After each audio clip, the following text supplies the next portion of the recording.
আজকের ভিডিওতে আমরা আলোচনা করব নতুন সরকারের মন্ত্রিসভার শপথ অনুষ্ঠানে কেন অংশ নেননি বাংলাদেশ জামায়াতে ইসলামী, দলটির দাবি কি, আর এই সিদ্ধান্তে দেশের রাজনীতিতে কি বার্তা গেল। চলুন বিস্তারিত জানি।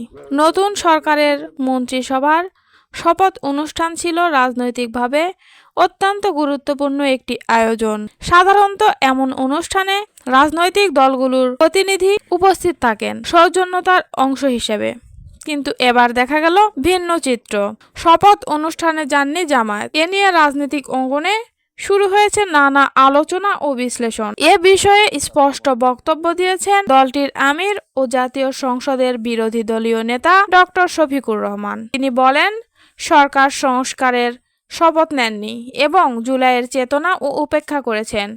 তার ভাষায়, জনগণের যে প্রত্যাশা ছিল রাষ্ট্র সংস্কার, সুশাসন ও কাঠামোগত পরিবর্তন, সেই বিষয়ে স্পষ্ট অঙ্গীকার না থাকায় তারা শপথ অনুষ্ঠানে অংশ নেননি। মঙ্গলবার দুপুরে জামাত ও 11 দলীয় ঐক্যের সংসদ সদস্যের শপথ গ্রহণের পর আয়োজিত এক প্রেস ব্রিফিংয়ে তিনি বলেন, সরকারের এই অবস্থান জন আকাঙ্ক্ষার বিপরীত।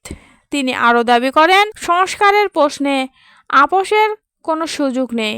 জনগণ পরিবর্তনের পক্ষে রায় দিয়েছে, কিন্তু সেই রায় পরিবর্তনের প্রতিশ্রুতি শপথের ভাষণে প্রতিফলিত হয়নি। বিশ্লেষকরা বলছেন, জামায়াতের এই সিদ্ধান্ত একটি রাজনৈতিক বার্তা বহন করে। প্রথমত, তারা নিজেদের সংস্কারপন্থী শক্তি হিসেবে তুলে ধরতে চান।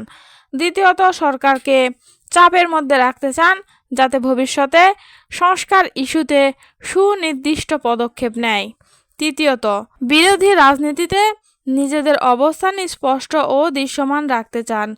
অনেকেই মনে করছেন এটি কৌশলগত সিদ্ধান্ত, কারণ সংসদে শপথ নিলেও মন্ত্রিসভার শপথে অনুপস্থিত থাকা এক ধরনের প্রতীকী প্রতিবাদ। এই ঘটনাকে কেন্দ্র করে রাজনৈতিক অঙ্গনে নতুন সমীকরণ তৈরি হতে পারে। সরকার ও বিরোধী দলের দূরত্ব বাড়তে পারে, সংস্কার ইস্যু আরও বেশি গুরুত্ব পেতে পারে, ভবিষ্যতে সংসদ বিতর্ক আরও তীব্র হতে পারে।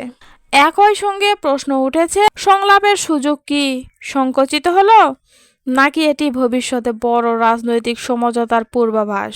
সব মিলিয়ে বলা যায়, মন্ত্রিসভার শপথ অনুষ্ঠানে না যাওয়ার মাধ্যমে বাংলাদেশ জামায়াতে ইসলামী তাদের রাজনৈতিক অবস্থান স্পষ্ট করেছেন। এখন দেখার বিষয়, সরকার এই বার্তাকে কিভাবে নেয় এবং সামনে রাজনৈতিক সমীকরণ কোন দিকে মোড় নেয়।